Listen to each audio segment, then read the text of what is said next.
आकाश किती महाराज? एकच आहे महाराज. तसं अनेक उपाधीने जरी आपण भिन्न भिन्न असलो तर चैतन्यानं कोण आहे महाराज?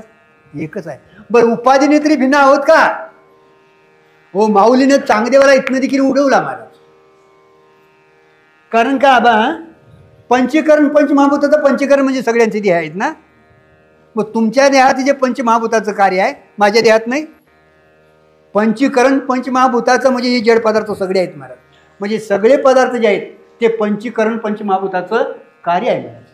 आणि अपंचीकृत पंचमहाभूताचं कार्य म्हणजे सूक्ष्म शरीर आहे. कुणाचं सूक्ष्म शरीर नाही ना सगळं.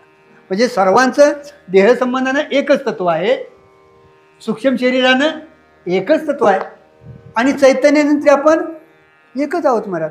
म्हणजे उपाधीनं देखील तुम्हाला महाराज भेद शिजवत नाही महाराज. कारण का नाना अलंकार दिसत असले, नाना भेद दिसत असले